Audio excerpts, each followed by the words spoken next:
the Consciousness Code Podcast, Episode 10, The Engineered Capture of Attention, How Modern Systems Compete to Own Your Consciousness. Hello, and welcome back to the Consciousness Code Podcast. In the last episode, we explored attention as one of the main architects of lived reality.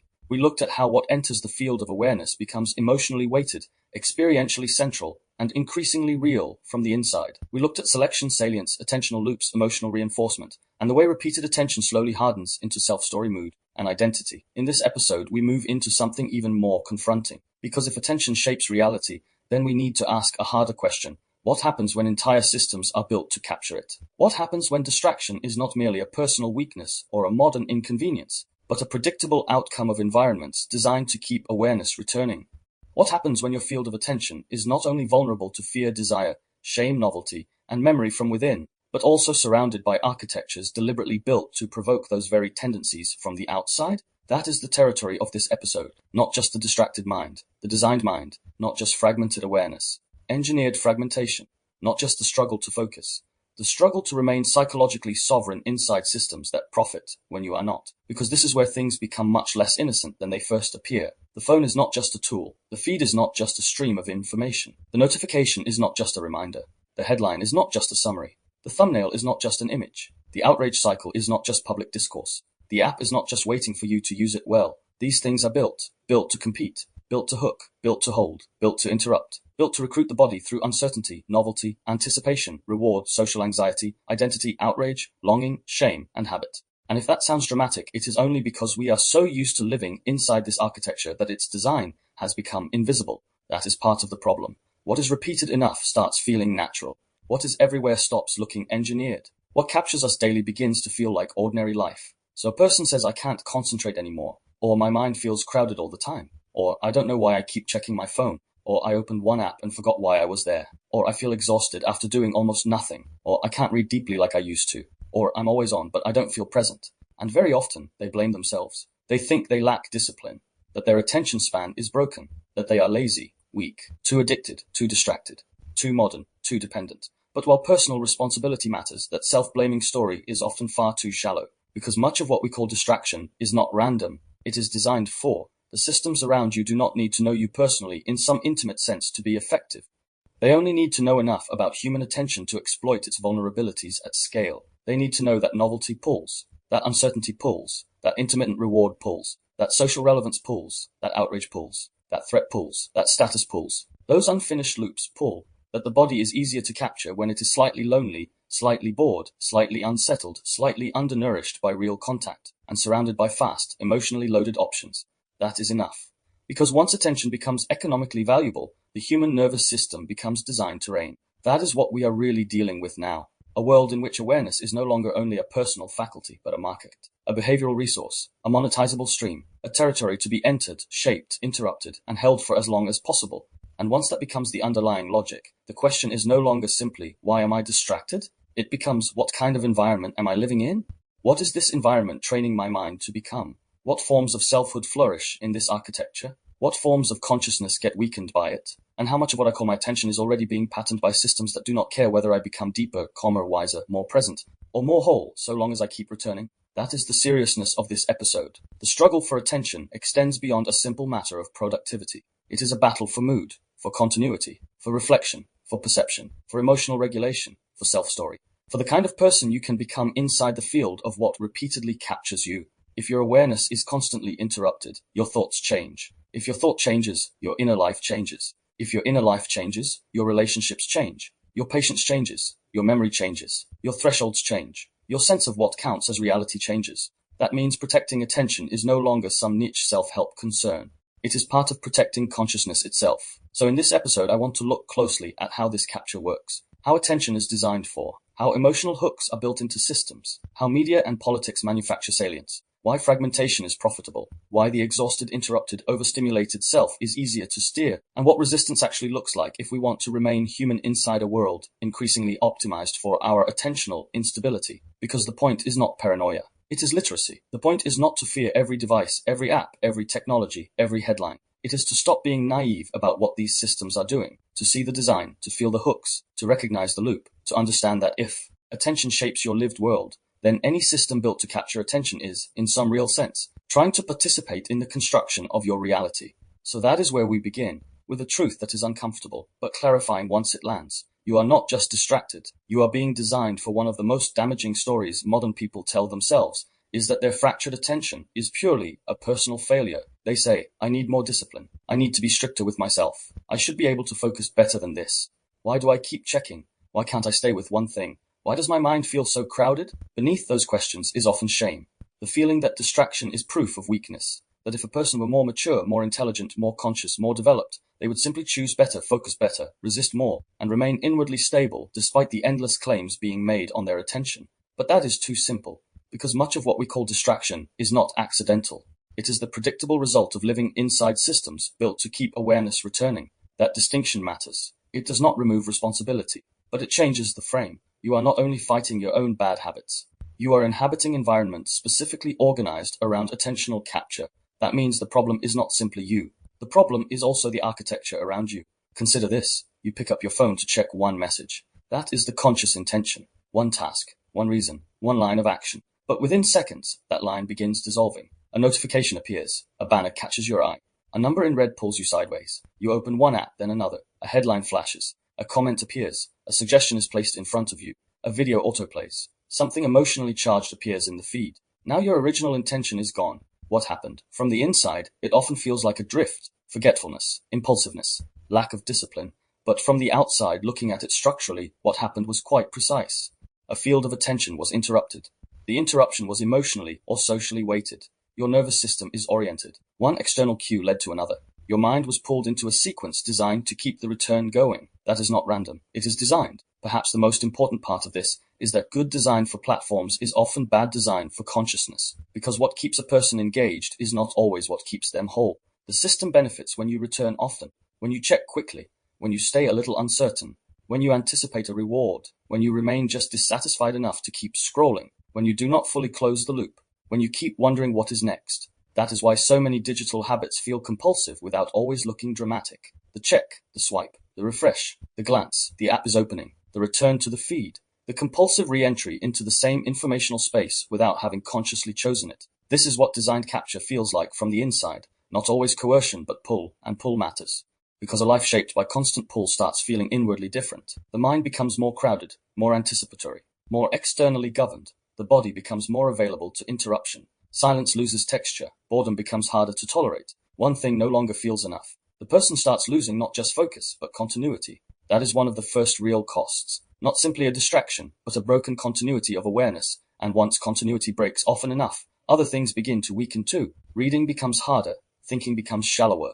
Reflection becomes more difficult to sustain. Emotion becomes more reactive. Ordinary life starts feeling underpowered compared to the engineered field of constant salience. This is why people can spend only a short period online and still come away feeling strangely depleted, mentally noisy, or emotionally dispersed. It is not always that they did too much. Sometimes they were simply subjected to a style of informational and emotional architecture that continually demanded attentional reorientation without giving the nervous system enough coherence in return.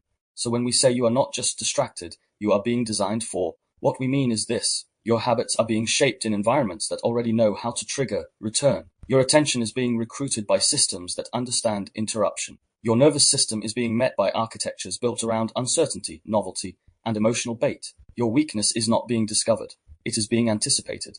And once that becomes visible, a different kind of question appears. Not why am I failing to be perfect, but what exactly is this environment trying to make normal in me? That is the hook of the episode. Because once you start asking that, the whole experience of modern distraction stops looking like a private flaw and starts looking like a structural condition. And that is where real literacy begins. How attention capture is designed to understand engineered attention capture. We have to stop thinking about our devices as neutral containers and start seeing them as behavioral environments. A modern platform does not simply wait for you to arrive, express your preferences, and leave satisfied. It is typically built around retention, return, session length, re-engagement, emotional stickiness. B.J. Fogg's work on persuasive technology helped establish this logic early. Interactive systems can be designed to shape attitudes and behavior rather than merely serve passive use. More recent work on deceptive or attention-capturing design, including Monge Raffaello and colleagues in 2023, shows how patterns like infinite scroll are now explicitly discussed as design features that prolong engagement and reduce natural stopping points. In plain language, modern systems do not merely wait for attention. They are built to provoke their return. That capture usually works through a small set of recurring ingredients: novelty, uncertainty, intermittent reward, social feedback, interruption, and emotional salience. Each of these has its own mechanism, but they work best in combination. A notification interrupts continuity. Unread counts create unresolved tension. Feeds deliver novelty. Likes and comments provide social reinforcement. Infinite scroll removes natural stopping cues. Swipe to refresh mimics uncertainty and rewards search. Algorithms learn which stimuli most reliably hook a given user and place more of that material in front of them. The result is not accidental drift. It is a loop, a system built to keep awareness returning. Research on intermittent reinforcement and engineered highs in digital environments by Clark and colleagues in 2023 points directly to this logic, noting that uncertainty and variable reward schedules amplify engagement by exploiting well-studied reinforcement mechanisms. Let's slow that down into the body. Imagine you are working, reading, writing, or speaking with someone. A notification lands. In the first fraction of a second, you have not yet decided to care in any reflective sense, but your nervous system has already begun to orient. The salience network, especially the anterior insular and anterior cingulate cortex, as described by Menon and Udine in 2010 and later by Seeley in 2019, helps mark relevant events and recruit attentional resources. In ordinary language, the body and brain are already asking, does this matter? Should we switch? Is this social? Rewarding? Threatening? Urgent? The eyes may flicker, the chest may subtly tighten, the breath may pause, the hand may move before the fully verbal mind has even narrated the impulse. Within the next second or two, reward prediction systems start contributing. This is where popular culture often says dopamine hit, but the reality is more precise than that. Dopamine is not just a cartoon pleasure chemical. Reviews and newer work, including Bromberg Martin and colleagues and Kim in 2025, show dopamine's role in reward prediction motivation, learning, salience, and teaching signals. What matters here is not simply pleasure after reward. It is anticipation, prediction, and behavioral reinforcement. The cue that might contain socially relevant information, approval, inclusion, novelty, opportunity, threat, or emotional resolution can trigger orienting and reinforce checking behavior even before the content is consumed. Then the body expresses the shift. Depending on context, that may mean a small pulse of arousal, a quickening of eye movements, microtension in the jaw or shoulders, a change in breathing rhythm, a slight narrowing of attention, or a drop in your capacity to remain with the original task. The 2026 study by Fournier and colleagues on social media-style notifications disrupting a Stroop task is useful here because it tracks behavioral and physiological disruption together. Their results suggest that notifications do not merely interrupt in a subjective sense. They can alter processing efficiency and measurable attentional performance in the moment. So when a person says one notification broke my concentration, that is not a weak character dressed as an excuse. It is a real shift in cognitive processing. Now consider unread counts. An unread count is a tiny design feature, but psychologically it is potent because it creates unresolved significance. It tells the mind something is pending, something social, informational, or potentially rewarding remains incomplete. This matters because unfinished loops are difficult for attention to leave alone. Uncertainty sustains tension. Behavioral research on variable reinforcement helps explain why. Clark and colleagues in 2023 argue that uncertainty and reward variability increase addictive potential because the unresolved possibility itself becomes motivating. In human terms, the little red badge not only tells you that something exists, it tells your system that something might matter now and has not yet been resolved. Step by step, the loop looks something like this. A badge appears. The anterior insular and anterior cingulate help mark it as salient. Reward prediction systems code the possible value of checking. Interoceptive signals shift, perhaps slight tension, curiosity, social anticipation, or fear of missing out. Working memory loses a little stability because now there is an unresolved external object competing with the current task.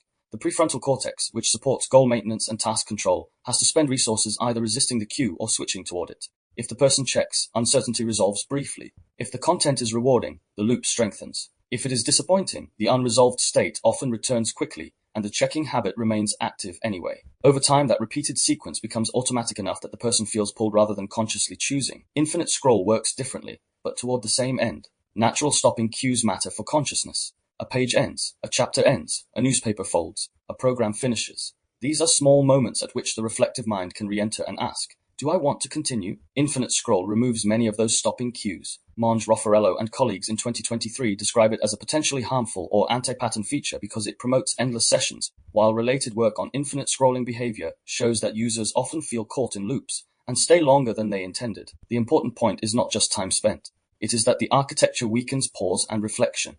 It makes continuation easier than choice. In the body and brain, infinite scroll creates a repeating anticipatory cycle. Each small downward movement of the thumb is a new cue. Each cue may reveal novelty, social relevance, outrage, beauty, threat, comparison, humor, or reward. Because the next item is uncertain, the system remains in low-grade anticipation. This is where variable reward becomes powerful. As Clark and colleagues argue, uncertainty itself amplifies reward seeking. The brain does not know whether the next item will be meaningless or gripping, which means the search continues. Reward predictive cues can recruit dopamine-linked learning and motivation systems repeatedly, especially in pathways involving the ventral tegmental area and striatal circuitry, including nucleus accumbens-linked processes discussed in reward prediction work. This does not mean every scroll produces huge pleasure. It means every scroll can carry a possibility, and possibility is enough to keep the loop alive. Autoplay extends the same principle by eliminating the gap between one unit of content and the next. That gap matters. It is where the agency can return. It is where the body can exhale. It is where attention can be re-owned. Autoplay removes much of that interval. Before reflection fully re-enters, the next emotional object has already begun. This is not just convenient sequencing. It is a way of preserving attentional momentum. Once attention has been gathered, the system does not hand it back easily. It hands it onward. In behavioral terms, this reduces friction. In attentional terms, it prevents the spotlight from cooling. In lived terms, it makes consciousness easier to carry forward than to reclaim. Swipe to refresh is another beautifully simple design move. On the surface, it looks harmless, an action to check whether something new has arrived. But psychologically, it resembles the logic of a slot machine because the refresh produces uncertainty followed by a possible reward. The next pull might contain something exciting, affirming, relevant, desirable, shocking, or emotionally useful.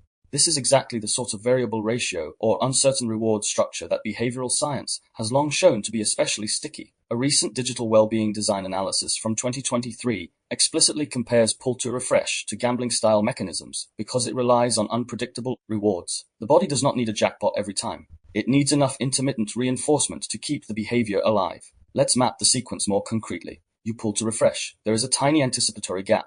During that gap, reward prediction systems become active because the outcome is unknown. The insula helps register salience and bodily relevance. Interoceptive attention heightens slightly. If something rewarding appears, a message, a like, a provocative post, an attractive image, a validating reply, the behavior is reinforced. If nothing rewarding appears, the lack of reward does not necessarily extinguish the loop. Under intermittent schedules, it often strengthens future checking because the next pull still might pay off. Over repeated trials, the striatal and prefrontal systems learn the action-outcome relationship, and the body begins anticipating before the reflective mind has formed a sentence. This is how microactions become habits. Now add social feedback. Likes, comments, views, follows, read receipts, typing indicators, and seeing markers do more than deliver information. They convert social life into countable, intermittent, emotionally legible signals. Wong's 2025 review on emotional reinforcement in social media argues that instant interactive feedback acts as intermittent reinforcement and that the social reward component can be especially durable.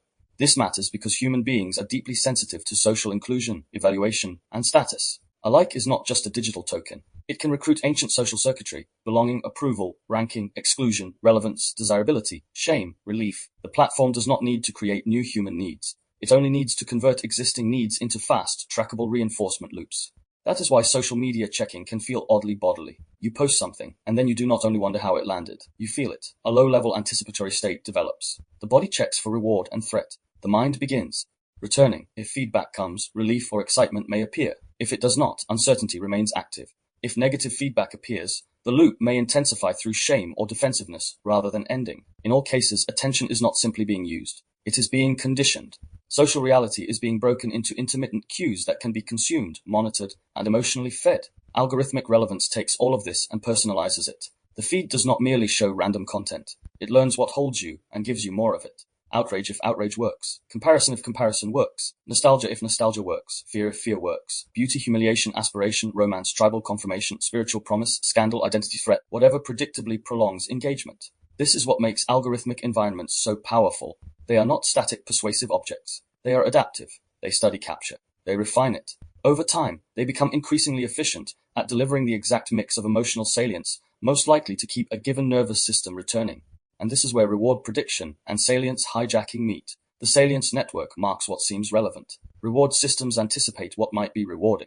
The prefrontal cortex, ideally, maintains goals and context. But under repeated interruption, novelty, uncertainty, and emotional bait, prefrontal control is repeatedly taxed. Attention shifts more often. Working memory gets crowded. The threshold for checking lowers. The habit loop strengthens. The 2025 review on the neurocognitive impact of social media use suggests heavy scrolling is associated with weaker executive control and stronger dependency on rapid reward cues, while the 2026 notification disruption study again points toward real costs in ongoing task performance, even where details remain debated. The wider picture is clear. Systems built around constant salience can weaken the felt continuity and executive steadiness on which deeper attention depends. Now take outrage bait, which is one of the most efficient attentional hooks in digital life. Emotionally loaded headlines, moralist thumbnails, identity signaling posts, scandal framing, fear-based prompts. These work because they activate the body quickly. The content does not need to be the most meaningful thing in your life. It needs to be the most gripping in that moment. The body reacts first, microtension, orienting, faster appraisal, increased salience. The mind then begins narrating. Outrage is particularly efficient because it combines threat, morality, identity, and social reward. It gives you a reason to look, a reason to feel, and often a reason to publicly align. That is attentional engineering at its most potent, something that not only holds awareness but converts awareness into performable relevance. So what is the basic logic of capture? Interrupt continuity, create uncertainty, promise a reward, make the reward intermittent, add social relevance, remove stopping cues, personalize the bait, repeat the loop, train returns. That is the system in plain language. And once a person has moved through that loop enough times, the body starts anticipating without needing much conscious involvement. Somatically, this can feel like restlessness, microcompulsion, scanning difficulty settling, low-grade craving for novelty, or a feeling that one more check might finally provide resolution. Cognitively, it reduces tolerance for monotony, increases task switching, weakens deep reading, and normalizes interruption. Emotionally, it can increase irritability, comparison, vigilance, and shallow forms of engagement that feel active but leave the person oddly undernourished. This is why modern systems do not merely offer content. They shape the attentional metabolism of the user. They teach the nervous system what to expect, how often to expect it, what counts as relevant, how quickly to switch, how to tolerate uncertainty, and how dependent to become on externally delivered salience. In that sense, they do not simply occupy consciousness. They help train the style of consciousness that returns to them. And that is the core insight of this section.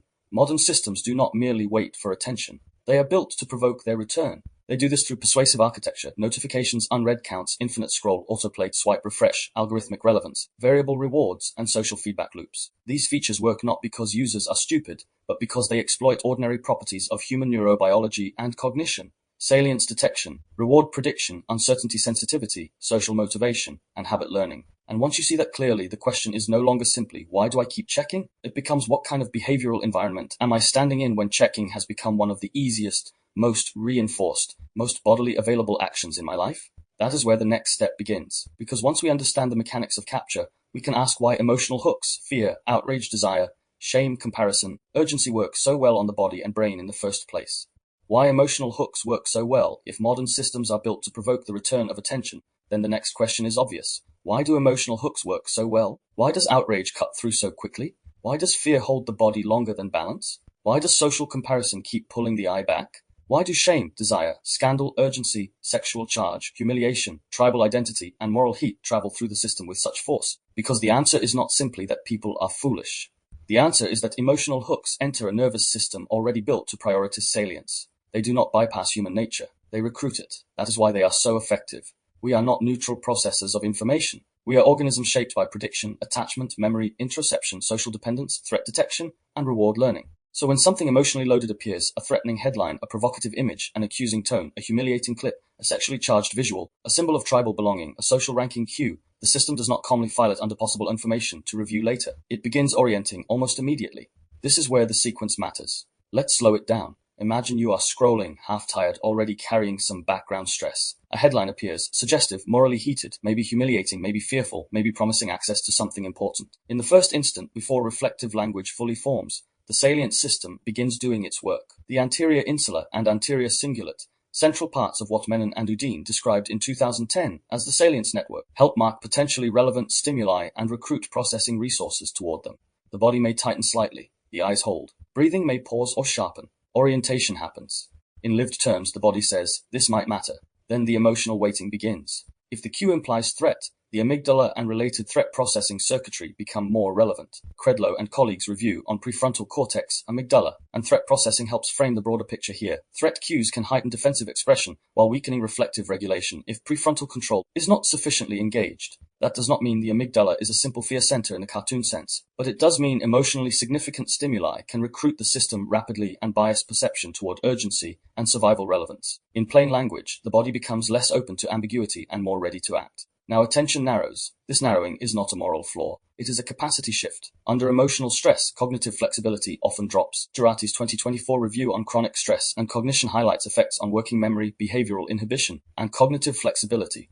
Other recent work continues pointing in the same direction. Stress and emotional pressure reduce the mind's tolerance for complexity and increase reliance on dominant or prepotent interpretations. In lived experience, this means the field gets smaller, the hook becomes brighter, context falls away. And this is exactly the narrowing of capacity I first became aware of in my own work. One of the earliest patterns I noticed was that under emotional stress, my capacity did not simply become more emotional, it became narrower. I could feel the reduction in available language. I could feel the field collapse. I could feel how much harder it became to vocalize what I was seeing in another person's behavior, especially when what I was witnessing was their own loss of consciousness in the moment, their reactive certainty, their defensive blindness, their inability to hold more than one meaning at once. The harder I tried to maintain a connection inside that collapse, the worse it often became. Not because the connection did not matter, but because both nervous systems were now operating under reduced bandwidth. And once that happens, language itself starts changing function. It no longer serves understanding first. It starts serving defense, orientation, relief, accusation, or self-protection. This is one place where the mirror linguistic hypothesis becomes useful. In my own framing, language is not only representational, it is regulatory and participatory. It enters the body. It carries the state. It shapes the field. Under emotional pressure, this becomes painfully obvious. The same sentence spoken in openness lands differently than the same sentence spoken through shame, fear, contempt, or urgency. Fourier's 2025 review on language and emotion supports the broader scientific side of this, showing the interface between language and emotional processing is deep and bidirectional. Language does not merely describe emotional reality after the fact. It can participate in forming and transmitting it. Now let's stay with the step-by-step sequence. After salience and threat or reward waiting, the body begins expressing the shift somatically. The jaw hardens or the mouth dries. The throat tightens, which is one reason speech can feel harder under pressure. The chest narrows. The breath becomes shallower or more irregular. Eye movements become less exploratory and more fixed. The voice may flatten, harden, accelerate, or lose prosodic richness. The body is not doing this randomly. It is reallocating resources. Stress discourse research, including Roverly's 2026 study on neurophysiological and linguistic responses during stressful speech, points toward measurable changes in response timing and linguistic richness under evaluative pressure. Even if that specific study is very recent, it fits a broader pattern. Stress not only changes what we feel, it changes what language can do. Psychologically, the mind now wants closure. This is where emotional hooks become especially powerful. Fear hooks promise threat knowledge. Outrage hooks promise moral clarity. Shame hooks promise explanation. Desire hooks promise completion. Social comparison hooks promise status orientation. Each hook says in its own way, stay here because what happens next matters. And what matters is not always the truth. Often it is orientation.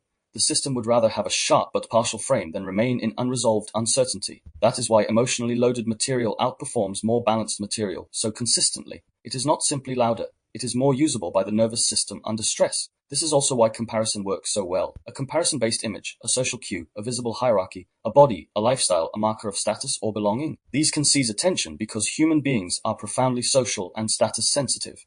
The question does not need to be consciously articulated.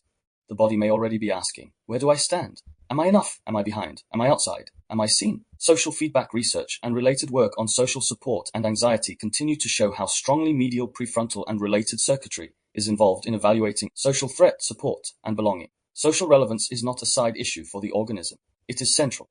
Now let's move into development. Emotional hooks work not only because the adult brain has threat and reward systems. They work because attention has been trained over the years by what the system learned it could not afford to ignore. A child who had to watch mood shifts may become exquisitely sensitive to tone. A child who learned that approval was unpredictable may become highly responsive to signs of inclusion or exclusion. A child repeatedly shamed may become particularly vulnerable to hooks involving humiliation, judgment, or visible inadequacy. These hooks feel personal because they are. They touch already organized networks of significance. That is why one person can scroll past a certain kind of content while another gets gripped immediately. The hook is meeting prior learning. This is also where mirror processes and emotional contagion become relevant. Work such as Sue and colleagues' 2022 findings on live social interaction suggests social contexts modulate mirror system-related activity and spontaneous mimicry in ways that can facilitate emotional contagion. Broader discussion of mirror neurons in social communication remains debated in scope, but the general point is strong enough. Human beings are built to resonate with one another. Tone, expression, pace, prosody, and embodied signaling matter. When platforms package emotional cues efficiently, anger faces, contempt clips, distressed voices, idealized bodies, shaming exposure, celebratory validation, they are not only offering information, they are presenting socially contagious states. This is precisely why I have often emphasized that what appears to be content is also field transmission. You are not only reading the headline, you are receiving a state. You are not only watching the clip. You are entering an emotionally designed frame. You are not only hearing the words, you are processing tone, pace, implication, and social meaning through the body. That is one reason I kept noticing in my own relational life that it became harder to express what I was witnessing when the other person was less conscious. Their lack of consciousness was not only a moral or intellectual issue, it was a state issue. When their system narrowed, language became more performative, defensive, or impulsive. When my own system narrowed in response, my ability to vocalize what I was actually perceiving also reduced. The field itself had become poorer. Emotional hooks work on the same principle at scale. They reduce the field, then make the reduced field feel like the whole reality. Now let's look at a more specific step-by-step digital example. You open a platform with no clear intention. A provocative image appears. Step 1. Visual novelty captures orienting mechanisms. Step 2. The body evaluates sexual charge, threat, status, aspiration, or moral relevance. Step 3. Reward prediction systems activate because the next item may deepen the feeling. Step 4. Attention narrows, and working memory becomes populated by the emotionally salient object. Step 5. The prefrontal cortex now has to either maintain the original goal or yield to the salience pull. Step 6. If you continue, the loop is reinforced. Step 7. The body learns that capture is normal and return becomes easier next time. Now replace the provocative image with a political clip, an outrage headline, a shaming exposure, a disaster update, or a message from someone emotionally important. The sequence changes in flavor, but not in basic architecture. Salience, bodily shift, narrowing, prediction, reinforcement. This is why emotional hooks are so efficient. They are metabolically cheap and behaviorally powerful. They do not require a deep understanding. They require immediate significance. Outrage headlines are a good example. They work because they combine multiple capture channels at once: threat, morality, identity, social reward, novelty, and certainty. The body becomes charged. The mind becomes directional. The self gets a ready-made moral location. This is one reason the most gripping material is often not the most meaningful. It is the most body-activating. It enters the organism quickly and gives the organism a frame to organize around. That frame may be shallow, distorted, or selective, but it is immediately usable. The same principle applies to shame hooks. A public humiliation clip, a body comparison image, a subtle status cue, a story of success that makes the viewer feel behind. These can grip attention because they threaten the social self. Once social image becomes salient, the body narrows again. Attention keeps returning not because the material is interesting in any deep sense, but because the self is now implicated. Social image monitoring becomes an attentional compulsion. And then there is uncertainty. Uncertainty is one of the most potent attentional activators because the system prefers closure, the delayed reply, the typing, indicator that disappears, the partial headline, the teaser, the ambiguous social signal, the breaking news frame. The algorithm knows that unresolved loops create a return. And because the body wants to finish what has been started, uncertainty keeps the user leaning forward. This is one of the reasons compulsive checking feels so bodily. It is not only curiosity, it is incomplete. Now, skeptical perspectives matter here too. It would be too simple to say every user is helpless and every platform is all-powerful. That is not true. People vary. Context matters. Some use technology skillfully. Some platforms are more exploitative than others. Not every notification is malicious. Not every design feature is consciously sinister. But none of that undoes the central point. The architecture, broadly speaking, rewards return. It studies what holds attention and intensifies it. Even where designers are not acting with explicit malice, the economic logic selects for what keeps engagement up. And engagement tends to rise when the body is more activated, the self more implicated, and the loop less complete. The issue is not that every app is evil. The issue is that attentional environments increasingly evolve toward what captures. What captures most reliably is often what most directly activates the body, not what most deeply serves the mind. That is the core insight here. Fear works because threat narrows and prioritizes. Desire works because reward anticipation magnetizes. Shame works because social selfhood becomes implicated. Outrage works because morality, identity, and threat combine. Novelty works because the system is built to orient to the new. Uncertainty works because unfinished loops create return. Social cues work because belonging and status matter to survival. Tone and prosody work because communication is embodied, not only semantic. And all of this works even more strongly when the person is tired, lonely, dysregulated, undernourished by real contact, or already carrying unresolved emotional material. That is why emotional hooks are not superficial tricks. They are precise interventions into human salience. Once we understand that, the question changes. It is no longer only, why did that headline get me? It becomes, what in me did it recruit? What threat system? What shame network? What desire loop? What social insecurity? What unfinished grief? What need for orientation? What narrowing of capacity under stress?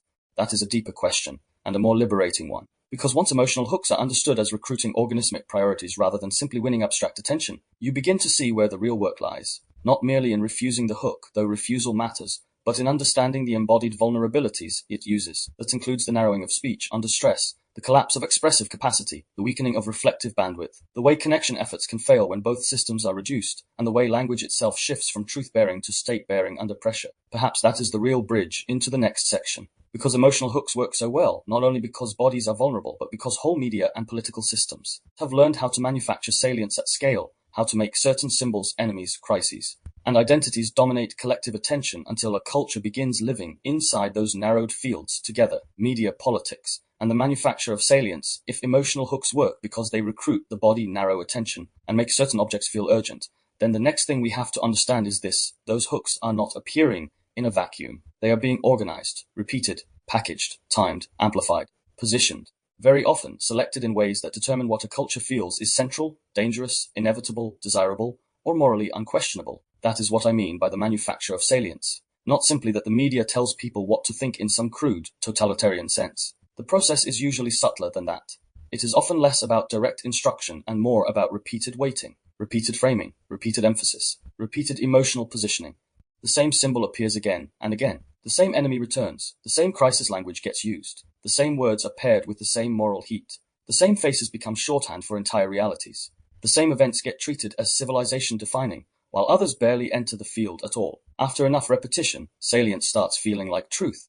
This is one of the oldest and most important insights in communication theory. McCombs and Shaw's agenda-setting work did not argue that the media controls every thought directly. It argued something more profound, that the media shapes what people think about by repeatedly emphasizing certain issues over others. In other words, salience is manufactured by repetition, prominence, and frequency.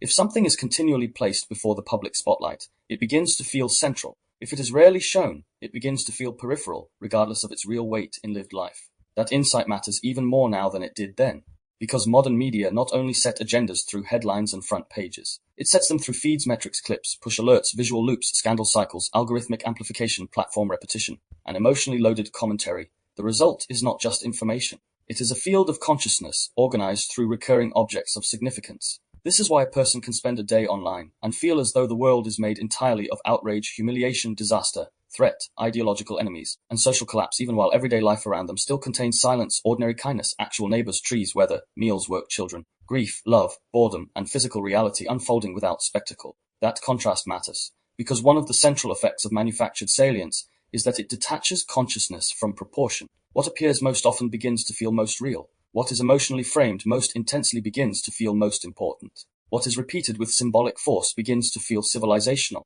What is constantly highlighted begins to displace the quieter realities that do not fight as hard for the spotlight. Once that happens, a culture starts living in an arranged theater of relevance. This is where Guy Debord becomes useful. In The Society of the Spectacle, Debord argued that modern life increasingly becomes mediated through images, representations, and spectacles that replace direct lived relations. Whatever one thinks of every detail of his framework, the central intuition remains powerful. Spectacle is not merely entertainment. It is a mode of social organization in which appearance, representation, and dramatic mediation become more experientially central than direct reality itself. Media salience functions in a similar way.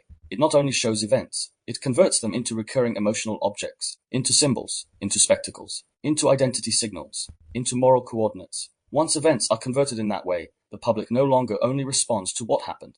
They respond to the emotional architecture built around what happened. This is why scandal is so powerful. A scandal is rarely just an event.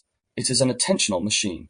It condenses moral heat, social ranking, shame, group identity, outrage, entertainment, and symbolic simplification into one highly portable object. A scandal can dominate public consciousness because it gives the nervous system everything it needs to remain engaged. A villain, a frame, a moral position, a charge, a social conversation, a repeated image, and the promise of more to come. The same is true of political polarization. Polarization does not thrive merely because people disagree.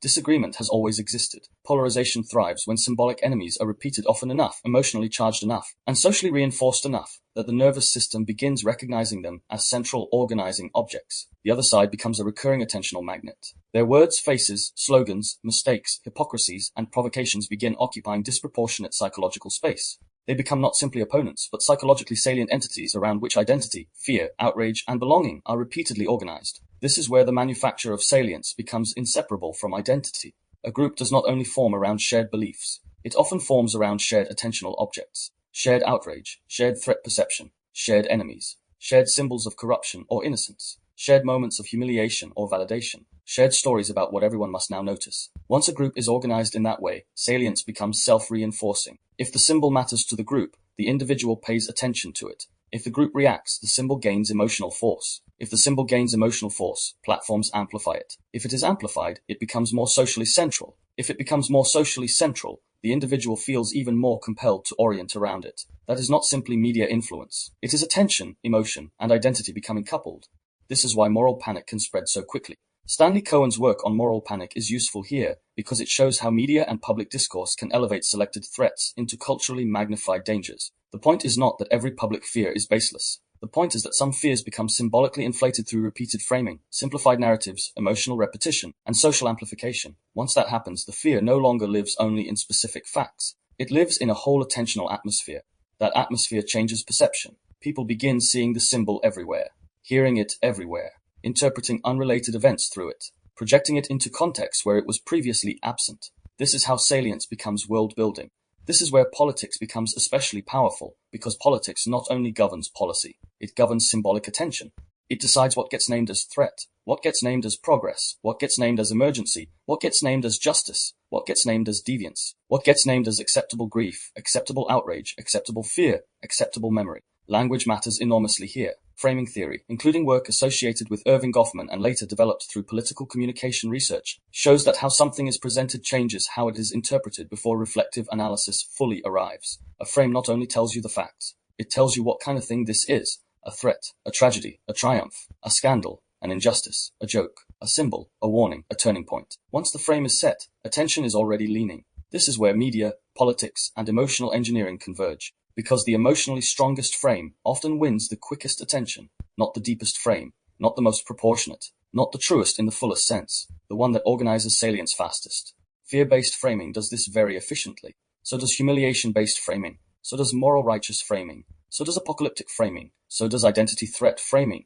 This is why repeated symbolic enemies are so powerful in modern media systems. A symbolic enemy simplifies the field. It gives the nervous system an object around which to organize. It answers the question, what should I feel about the world? By giving one stable target, it reduces ambiguity. It turns complexity into narrative. It makes attention easier to recruit because the emotional coordinates are already prepared. And that does not only happen in overt politics. It happens in lifestyle media, in health discourse, in culture war discourse, in gender discourse, in spiritual discourse, in economic discourse, in celebrity discourse. Everywhere symbolic enemies can be manufactured, attentional certainty becomes easier to sell. Now, this does not mean there are no real problems. That point has to be made carefully. The issue is not that the media invents everything. The issue is weighting, selection, scale, frequency, emotional intensity, presentation. A real event can be framed in ways that radically alter its psychic meaning. A real issue can be made disproportionately central. A real danger can be emotionally instrumentalized. A real injustice can be turned into a theater. A real tragedy can become content. A real disagreement can be escalated into civilizational warfare. A real complexity can be flattened until only one emotionally useful interpretation remains. That is the manufacture of salience, not pure fiction, engineered centrality. This is one reason repeated coverage matters so much. Something does not need to be large in proportion to dominate consciousness. It needs to be repeated often enough and charged strongly enough. Repetition gives the impression of scale. Emotional intensity gives the impression of importance. Visual recurrence gives the impression of nearness. Public discussion gives the impression of inevitability. Soon the issue lives in the mind at a size that may no longer match its lived reality. This is where cultivation theory also becomes relevant. George Gerbner's work on television argued that heavy media exposure could shape people's perception of social reality, not by commanding explicit beliefs, but by normalizing particular worlds. The same principle operates more intensely now because the feed is more personalized, more emotional, more interactive, and more constant. If a person is repeatedly exposed to a certain emotional world, they begin inhabiting it, not only intellectually, somatically, mood-wise, perceptually. The world begins to feel like what keeps recurring, and this is where the colonization of consciousness becomes collective. A person is not only affected privately by what they repeatedly see. Entire populations begin sharing attentional weather, shared fear fields, shared outrage fields, shared symbolic maps, shared enemies, shared humiliation rituals, shared emotional rhythms dictated by platform cycles and media repetition. A culture begins waking into the same crises, reacting to the same clips, repeating the same frames, and carrying the same emotionally curated objects through its nervous system day after day. This is not a small thing, because shared salience becomes shared reality. Once a shared reality is built that way, ordinary experience struggles to compete. Direct life, with all its nuance and slowness, cannot easily hold attention against a spectacle that has been engineered for psychological grip. This is why people can become more emotionally invested in mediated symbols than in the people physically around them. The mediated symbol has been made more salient, more repeated, more emotionally sharpened, more socially reinforced, more identity relevant. In that sense, the media does not only report the world, it teaches the nervous system what deserves disproportionate concern. This is also why performative relevance becomes such a central force. People start learning implicitly or explicitly that if they want to matter within the attentional field, they too must become salient. They must learn the rhythm of capture, the compressed moral statement, the hot take, the immediate emotional signal, the visible allegiance, the symbolic clarity, the digestible certainty. Nuance loses status because it moves too slowly and requires too much cognitive patience. Complexity has weak platform fitness, so people adapt themselves to salience conditions. This changes public language. It changes how pain is expressed, how truth is packaged, how identity is signaled, how outrage is performed, how belonging is maintained. Once enough social life is organized around performative relevance, people begin mistaking salience for value. What is widely seen becomes what seems to matter. What is emotionally loud becomes what seems morally alive. What is repeated becomes what seems historically central. What is trending becomes what seems existentially urgent. This is one of the biggest risks in a media-saturated age, the displacement of proportion by salience. Now, there are skeptical voices worth taking seriously here. Some would argue that people are not passive, that users interpret media in varied ways, that audiences resist, remix, ignore, or subvert dominant framings. And that is true. We as beings are not blank slates. Reception is never perfectly controlled. Different people metabolize the same material differently. Agency persists, but skepticism becomes denial if it forgets the asymmetry of repetition. A person may resist one frame once, but what happens when the frame returns hundreds of times? Across platforms, conversations, headlines, clips, symbols, language, jokes, and outrage cycles. What happens when salience is not only presented, but socially rewarded and algorithmically reinforced? At that point, the argument is no longer about whether agency exists. It is about scale, and the scale changes the game. The more often a symbol enters the field, the less effort is required for it to feel central. The more emotionally charged the repetition, the more likely it is to become a default reference point. The more identity linked the object, the more it shapes self-story and group belonging. The more socially embedded the attention object becomes, the harder it is for quieter truths to compete. So agency remains, but the agency now operates inside architectures of saturation. That is why literacy matters more than naivete. A conscious person does not assume that whatever feels central must deserve the centrality. They begin asking, why is this here again? Why this symbol? Why this frame? Why this emotional tone? Why now? What else has disappeared from view because this one thing has been made so prominent? Who benefits when this object keeps dominating public feeling? What kind of person, what kind of culture, what kind of nervous system is being produced by living inside this repeated field?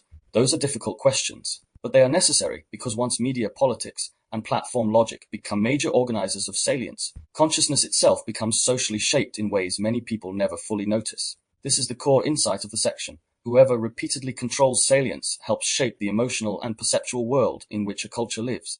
That does not mean total control. It means recurrent shaping. In a world saturated by repetition, recurrent shaping is enough to alter a civilization's inner weather, to alter what people fear, what they desire, what they resent, what they grieve, what they overlook, what they feel compelled to talk about, what they no longer have language for, what begins to feel normal, what begins to feel impossible. That is the deeper issue with manufactured salience. It is not only about getting your attention in the moment.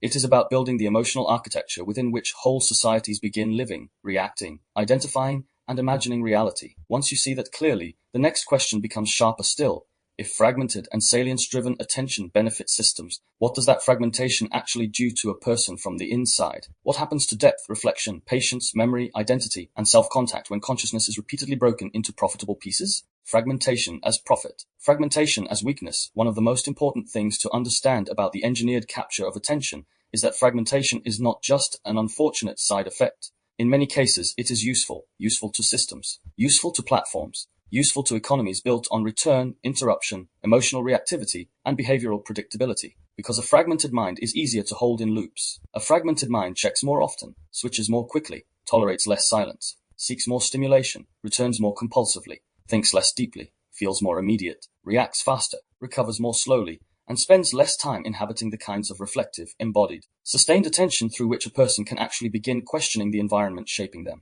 That is why fragmentation matters so much, not just because it feels unpleasant, but because it changes what kind of person is easier to produce. A person who is frequently interrupted is different from a person who can remain with one thing deeply. A person whose attention is repeatedly broken loses something more than efficiency. They lose continuity. And continuity is one of the hidden foundations of inner life. Without continuity, thought becomes thinner, emotion becomes more impulsive, memory becomes less organized, meaning becomes more fragile, and the self becomes easier to pull from one salient object to the next. That is the beginning of weakness. Not weakness in the insulting sense. Weakness in structure, weakness in coherence, weakness in depth, weakness in the ability to remain inside one's own mind long enough for something deeper than reaction to emerge. This is why fragmentation is so profitable. A person who cannot stay with one thing for long is more dependent on externally delivered stimulation. They are easier to re-engage because the threshold for boredom has lowered, and the threshold for novelty hunger has risen. They are easier to emotionally recruit because reflective distance has weakened. They are easier to keep returning because the mind has become habituated to partial reward, unfinished loops, and fast attentional switching. Perhaps most importantly, they are easier to govern through salience, not necessarily through direct control, through the environment, through repeated cueing, through emotional bait, through what is made visible and what is made to disappear. That is one of the hidden relationships between profit and attention. Systems do not merely benefit from your time. They benefit from your reduced attentional sovereignty. Because a person with deep, sustained, internally guided attention is harder to capture, harder to redirect, harder to keep in low-grade loops of return, harder to emotionally provoke at scale, harder to sell the unnecessary relevance to, harder to exhaust through perpetual interruption, harder to separate from their own priorities. So fragmentation becomes commercially useful precisely because coherence is resistant. A coherent person can pause. A fragmented person keeps moving. A coherent person can notice the hook. A fragmented person is already inside it. A coherent person can remain in contact with what matters. A fragmented person becomes more dependent on what grabs. This has direct consequences for cognition. Reading deeply becomes harder, not because intelligence disappears, but because the mind becomes trained toward partial engagement. The first paragraph is possible. The first page perhaps. But somewhere after that, a restlessness starts rising, a pressure to check, a need for another stimulus, a background feeling that one stream is not enough. This is not only a habit. It is a retraining of attentional expectation. The mind begins expecting interruption, expecting novelty, expecting reward variation, expecting multiple channels, expecting to be partially elsewhere at all times. That changes reading, but it also changes the conversation. A fragmented person may listen just long enough to respond, but not long enough to receive. They may remain in surface contact while part of them is already leaning toward the next cue, the next thought, the next opening, the next emotional shift. Conversation becomes shallower, not because language has lost meaning, but because attention no longer stays long enough for meaning to deepen. The same thing happens with feeling. If attention is repeatedly trained toward rapid switching, emotional processing becomes thinner. A feeling begins, but before it is fully felt, another cue arrives, another thought, another comparison, another interruption, another scroll, another small demand. So instead of being metabolized, feeling becomes dispersed. This is one reason many people now live in states of chronic emotional noise without ever reaching emotional clarity. They are not without feeling, they are underprocessed. The field is too broken to carry the emotion all the way through. That leads to another kind of weakness, reduced frustration tolerance. A fragmented mind becomes less able to bear slowness, ambiguity, repetition, and incompletion, not because human beings were ever meant to enjoy frustration endlessly, but because tolerance itself depends partly on continuity. If attention can stay with difficulty, something deeper can emerge: patience, thought, adaptation, integration. But if attention is constantly recruited away from discomfort, or constantly rewarded for leaving the difficult thing, then the person becomes less practiced at staying. So small delays begin feeling bigger, small confusions become more agitating, small obstacles feel more intrusive. Ordinary life starts seeming underpowered and irritating by comparison with engineered salience. This not only affects productivity, it affects maturity, because maturity requires some capacity to remain with what is not immediately rewarding, to hold the unresolved, to stay with complexity, to endure the ordinary pace at which truth often reveals itself. Fragmentation weakens that capacity. It trains the self toward quicker exits. Quicker exits are profitable. A person who exits quickly returns quickly. A person who returns quickly generates more data, more engagement, more ad exposure, and more market value. A person who cannot remain in one place long enough becomes economically legible as a loop. This is where the phrase fragmentation as weakness needs to be understood carefully. It does not mean the person is morally weak. It means the structure of consciousness becomes easier to destabilize. A fragmented person is more vulnerable to panic loops, because attention cannot hold the wider field long enough to contextualize the fear. A fragmented person is more vulnerable to shame loops, because one painful cue can dominate the whole frame before other realities come back online. A fragmented person is more vulnerable to outrage, because emotional hooks get in faster than reflection. A fragmented person is more vulnerable to identity drift because the self is increasingly built from repeated salience objects rather than sustained, chosen commitments. This is why fragmentation does not stay cognitive. It becomes existential. The person starts losing the felt center from which life can be lived deliberately. They still have preferences, opinions, plans, and habits. But the deeper continuity of being, the sense of inward authorship, of inhabiting one's own awareness long enough for it to become a place rather than a traffic junction, starts weakening. That is one of the least talked about costs. A fragmented consciousness becomes easier to occupy by platforms, by social pressures, by old fears, by comparison, by outrage objects, by narratives not fully chosen, by emotional weather not properly metabolized. Because all of this is happening in a culture that often praises speed, responsiveness, relevance, and constant engagement, the person may not realize what is being lost. They may think they are merely busy, informed, connected, adaptive, productive, switched on. But being constantly switched on is not the same as being inwardly integrated. In fact, for many people, it is the opposite. This is where earlier episodes connect very directly. In episode 4, we explored autopilot and the performance of the self. Fragmentation deepens that problem because a fragmented person often becomes more role-driven. They default to trained responses because deeper contact takes too much uninterrupted attention. In episode 5, we explored the sliding scale of awareness. Fragmentation pushes a person toward narrower, thinner forms of awareness more often. In episode 6, we looked at emotional hijacking. Fragmentation makes hijacking easier because reflective bandwidth is weaker. In episode 7, we explored dissociation and quiet absence. Fragmentation can feed that too, because a constantly interrupted self loses access to deeper continuity and may eventually prefer numbness to overstimulated chaos. In episode 8, we discussed the states we chase. Fragmented consciousness often makes those states more seductive because ordinary attention no longer feels rich enough to inhabit. And in episode 9, we explored how attention builds reality. Fragmentation distorts that building process by making the spotlight easier to steal and harder to hold deliberately. So this is not a side issue in the series. It is one of the central mechanisms by which consciousness becomes weaker in its own structure. Now let's look at an example. What does a fragmented day feel like? You wake and check immediately. Before the body has properly arrived, attention has already been claimed. You move from message to feed to headline to task to interruption to another task to social cue to ambient content to half-felt emotion to another check. Nothing is wholly enough. Everything is half-entered. The mind remains slightly unresolved. The body remains slightly recruited. By evening you are tired, but not necessarily fulfilled. Saturated, but not deepened. Busy, but not necessarily present. That day may look full, but structurally, what happened was repeated partialization, and partialization weakens. It weakens memory because little is held long enough to consolidate richly. It weakens meaning because nothing stays under attention long enough to deepen. It weakens self-trust because the person feels increasingly unable to remain with what they themselves intended. It weakens patience because the nervous system is being trained on rapid salience shifts. It weakens inner authority because what is grabbing keeps outranking what is chosen.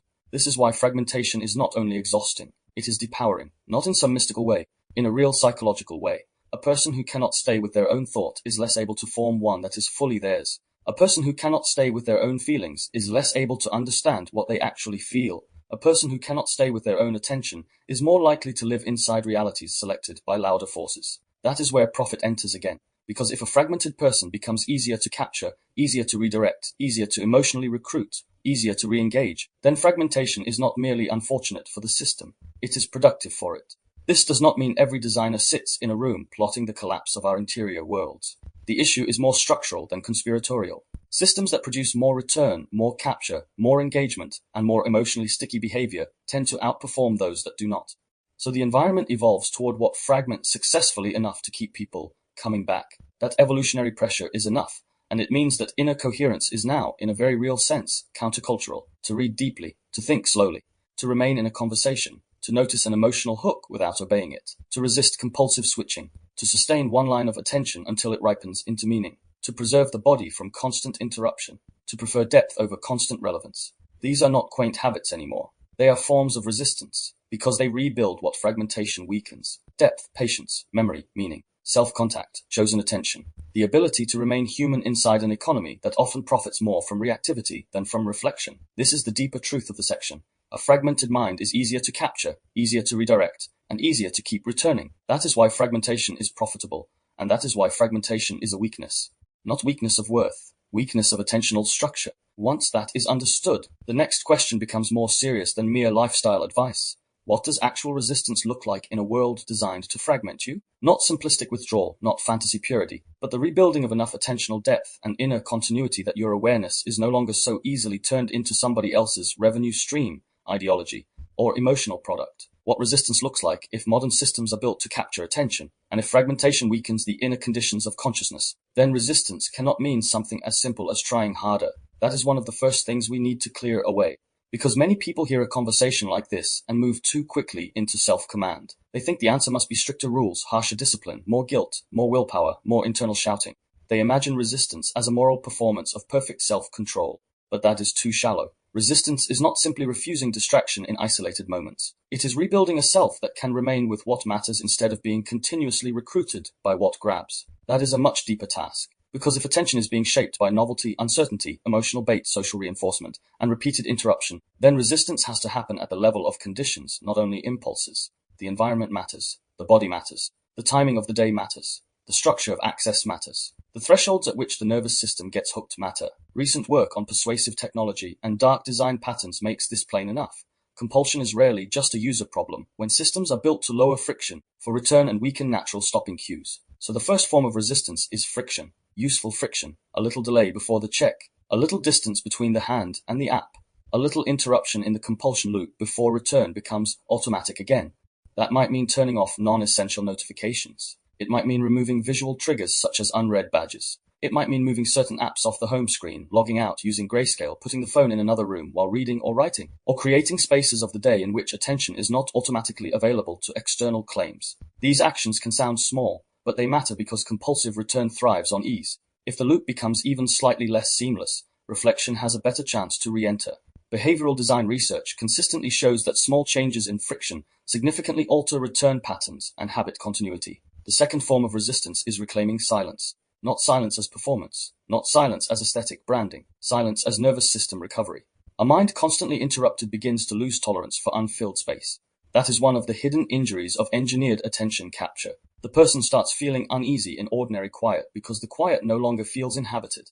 It feels understimulating, vaguely threatening, or emotionally exposed. So resistance means rebuilding the capacity to be in unfilled time without immediately converting it into checking, scrolling, noise commentary, or second screen life. That may begin very simply.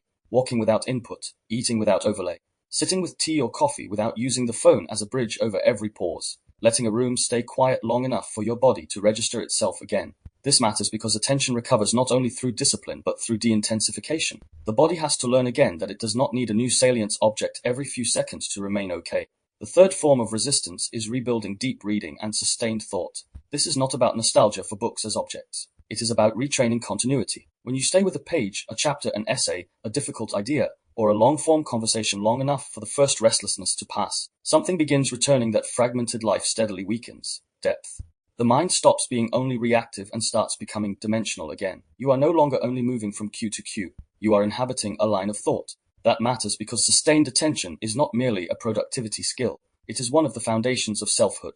Without it, the person becomes easier to emotionally steer, easier to exhaust, and easier to provoke into surface life. Work on digital attention, task switching, and cognitive fatigue continues to show that repeated interruption degrades sustained performance and increases mental strain, while longer unbroken attention supports richer processing and better retention. The fourth form of resistance is recognizing emotional bait in real time. This is one of the most important capacities a modern person can build. To notice, this wants my outrage. This wants my fear. This wants my shame. This wants my comparison. This wants my urgency. This makes me active enough to keep returning. That recognition does not mean becoming cold or cynical. It means becoming literate.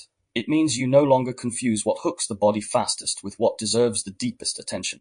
A person who can recognize emotional bait without immediately collapsing into it has already recovered a degree of sovereignty. This is where earlier episodes connect directly. The awareness of state from episode 5, the slowing of certainty from episode 6, the recognition of absence from episode 7, the distinction between intensity and presence from episode 8, and the responsibility of attention from episode 9 all meet here. Resistance is not a one-trick pony. It is a whole way of seeing capture as it happens. The fifth form of resistance is rebuilding chosen attention. That means returning deliberately to what you actually want to live inside: a page, a person, a prayer, a craft, a body, a conversation, a piece of music, a stretch of thinking, a moment of grief, a real task, a meaningful silence. This is not glamorous, but it is profound. because every deliberate return weakens the assumption that whatever grabs hardest deserves the world. Over time, chosen attention begins restoring inner authority. The self becomes less like a corridor through which salience passes, and more like a place from which life can be lived. Perhaps that is the deepest point of all. Resistance is not purity. It is a relationship to the body, so it does not remain perpetually recruitable. Relationship to the environment, so every system does not gain equal access. Relationship to thought, so reflection can deepen again. Relationship to silence, so ordinary life regains texture. Relationship to attention itself, so awareness becomes something more than a market surface for external claims. That is what resistance looks like. Not total withdrawal from the modern world. Not perfection, not rigid self-punishment, but the slow rebuilding of enough continuity, enough depth, enough friction, enough clarity, and enough inner authorship that your attention is no longer available to every engineered hook by default. That is already a serious form of freedom. Integration protecting consciousness in an engineered world, so where does all of this leave us? If attention is shaped by design, if emotional hooks recruit the body before reflection can widen the field, if media and platforms manufacture salience, and if fragmentation weakens the inner conditions of depth, then conscious living now requires something more than personal insight alone. It requires protection, not paranoia. Do not retreat from the whole world, not purity theater. Protection, because attention is not just another habit to optimize. It is one of the deepest conditions through which a self remains a self. It is one of the ways continuity is preserved, meaning is formed, emotion is metabolized, and reality becomes lived rather than merely reacted to. So when attention is repeatedly engineered, fractured, baited, and redirected, the issue is not only distraction, it is subjectivity. It is the question of whether your inner life is still being shaped enough from within that you can recognize your own values, your own pace, your own depth, your own judgment, your own reality, or whether all of that is increasingly being trained by external systems whose incentives have very little to do with your flourishing. That is the seriousness of this episode. Because once engineered capture becomes normal, people start adapting to it without realizing what they are adapting to. They begin living in interrupted units, feeling in short bursts, thinking in fragments, reacting before reflecting, checking before sensing, returning before choosing. They lose tolerance for quiet, for slowness, for ambiguity, for one thing at a time. And because so many others are living this way too, the condition starts looking ordinary, but ordinary is not the same as healthy. What becomes normal in a culture can still be deeply disorganizing to consciousness. That is why protecting attention is now part of protecting the human interior, protecting your ability to think before reacting, to feel before performing, to notice before obeying the hook, to remain with what matters before being pulled toward what merely grabs, to recover enough silence that your own mind is no longer permanently outnumbered by incoming claims, to preserve the body from constant recruitment, to create conditions in which reflection, depth, reading, grief, intimacy, craft, prayer, thought, and presence can still exist. That is not a luxury. It is becoming a necessity. And perhaps this is the most important thing to say at the end of this episode. The answer is not to become anti-technology in some simplistic sense. The answer is not to fantasize about living outside all systems. The answer is not moral superiority about screen use. The answer is literacy and practice. Literacy, so you can see the architecture. Practice, so your nervous system is no longer entirely governed by it. Because once you see the design, you stop blaming yourself quite so crudely. You begin to understand that much of what you have called my distraction is also a structural condition. Once you practice resistance through friction, silence, boundaries, deep reading, chosen attention, emotional discernment, and embodied return, the field begins to change, not perfectly, not all at once, but meaningfully. You begin recovering continuity of thought, continuity of feeling, continuity of self-contact, continuity of inward authorship. That continuity matters because it gives you somewhere to stand, somewhere from which to say, this will not have my full field. This is bait. This is urgency without depth. This is a capture dressed as relevance. This is not what I want to build my inner world around. That is the deeper integration of the episode. Not simply, I should be less distracted, but I want to become less governable by whatever is engineered to seize me. That is a much more serious vow, and perhaps a much more humane one too. Because once you understand the battle for attention clearly enough, protecting consciousness starts to look less like self-help and more like self-respect. So this episode has really been about one of the defining conditions of modern consciousness. The fact that attention is no longer only vulnerable by accident. It is being actively competed for. We began with the recognition that you are not just distracted, you are being designed for. From there, we explored how attentional capture is built. Through novelty, uncertainty, intermittent reward, social feedback, unread counts, notifications, infinite scroll, autoplay, swipe refresh, and algorithmic relevance. We looked at why emotional hooks work so well, how they recruit the body, narrow interpretation, and provoke return. We widened that into media politics, and the manufacture of salience, how repeated framing and emotional emphasis shape not only what people think about, but what feels central in a culture. Then we explored fragmentation as profit and fragmentation as weakness, and finally looked at what resistance actually means. Through all of it, one thing became unmistakably clear. This is not merely a battle over time. It is a battle over the field in which reality appears. Whoever repeatedly captures attention not only gains clicks, views, or behavioral data, they gain influence over mood, self-story, urgency, memory, expectation, and what begins to feel like the world itself. That is why engineered attention capture has to be taken seriously. Not because every platform is evil, not because every user is helpless, but because consciousness is too important to leave undefended in systems built around its capture. So the conclusion of episode 10 is this: protecting attention is one of the deepest modern forms of psychological and spiritual self-respect. Because in a world designed to pull you outward constantly, every act of chosen return becomes an act of recovery. Recovery of pace, of depth, of self-contact, of thought, of presence, of reality lived from within rather than endlessly arranged from without. In the next episode, episode 11, Framing Reality Before You Think, we move from attention capture into something even subtler, framing. Because once attention lands somewhere, the mind is still not empty. It rarely arrives as a blank observer. It arrives through lenses, assumptions, inherited meanings, emotional tones, familiar narratives, and interpretive structures that begin organizing reality before reflection has properly had time to widen the field. In episode 11, we'll explore cognitive framing, priming, interpretive lenses, emotional preloading, and the extraordinary power of the first frame. We'll look at media framing, family scripts, political narratives, therapy language, self-help slogans, victim and persecutor frames, and the way one phrase can preload an entire reality before conscious judgment believes it is simply seeing what's there. Because much of perception does not begin with thought. It begins with a lens. If episode 10 was about what captures attention, episode 11 is about what happens once attention has already landed, how interpretation begins leaning before you think you are thinking. That is where we go next. From capture to frame, from salience to meaning, from what seizes the spotlight to what quietly shapes the world that the spotlight reveals. So as we come to the end of this episode, I want to leave you with this. Notice what has been designed to pull you. Notice the hook. Notice the loop. Notice the urgency that asks for your field before your deeper self has even entered the room. Notice what keeps returning, what keeps interrupting, what keeps presenting itself as relevant when it may really be a capture. Not to become frightened, not to become rigid, but to become less naive about what is asking to shape your consciousness. Because what you protect shapes what you become. Until next time, thanks for joining me today. You've been listening to the Consciousness Code Podcast, Episode 10, The Engineered Capture of Attention. I'm James Miller,